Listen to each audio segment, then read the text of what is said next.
Hi. So I was watching this beautiful show yesterday night. Peter Springare was invited into this very popular TV show. It's called Veckans brott, Crimes of the Week. Peter Springare, the police officer who told the truth about his work on where the people come from that commits the crimes that he's been working on. Yeah. By the way, I saw that he was used as a source by Fox News. Fox News was asked where they get their information about Sweden from. And they showed this Facebook post that Peter Springare posted, 3-4 weeks ago. That was fun. So, now he was at this show, and there was a female reporter, and then there was this professor, very popular guy in Sweden, a crime professor. And he did a great job, Peter Springare did. He has this air and integrity about him. He's just doing a great impression. The female reporter tried to put him on the spot a few times, but something really fascinating happened during this show. This is my interpretation. This old professor is a good guy. I think he's been holding himself back. He does not want these opinion fascists hunting him. So he's been keeping a low profile on these subjects, immigration and crime. But something happened when Peter Springare came into the studio and started talking. This old professor sort of woke up and started to talk about his own experiences, okay? And he's got lots of experience, man, I tell you. He's been working with crime. He's a writer, and he just eats crimes.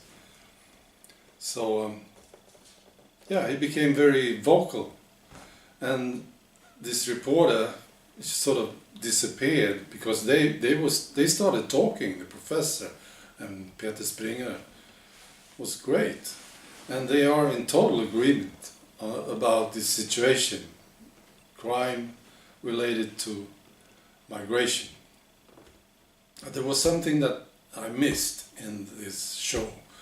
I didn't really expect it to come up, but the experts and the left-wing media, all media mainly, and politicians, they have been hammering this mantra into the Swedish nation for years. They did a great job because, most people actually believe it, and that is that crime, you cannot explain it from cultural or religious reasons.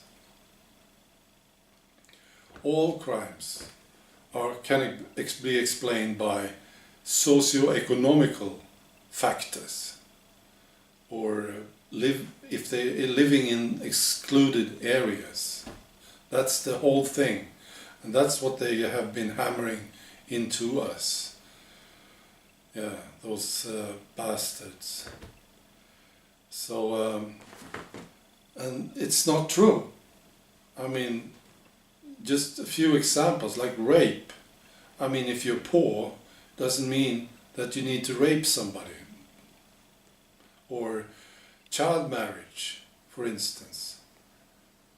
It's nothing to do with living in an excluded area. That doesn't motivate you to marry a child, to become a child rapist. Right. Or going to a swimming house, groping girls. These crimes is on the increase in Sweden. And you can't explain it with socio-economical factors. And I've been missing this debate. You never hear about it. But this is the most interesting about yesterday's show, is what didn't show on the show, or was cut out. Yeah.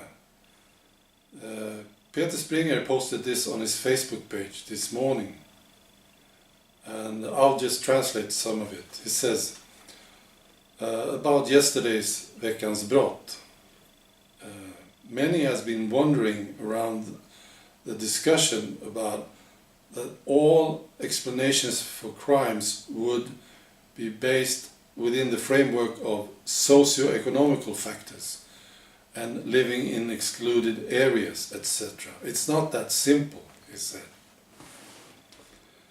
He says, me and Gieve is the professor, was in this discussion agreeing on that certain crime categories, such as rape and sexual assault against women, of course, can't find its explanation in exclusion or socio-economical conditions. Unfortunately, this didn't fit into the broadcast. Wow. So, I'm not surprised. Public service TV cut this out.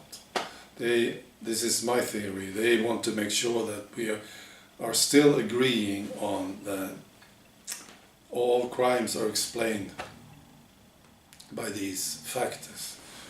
They don't want people to think, really. I don't think they do. They just want to tell us what we should think about these things. Bastards. Well, it was a good show. I enjoyed it tremendously. Alright.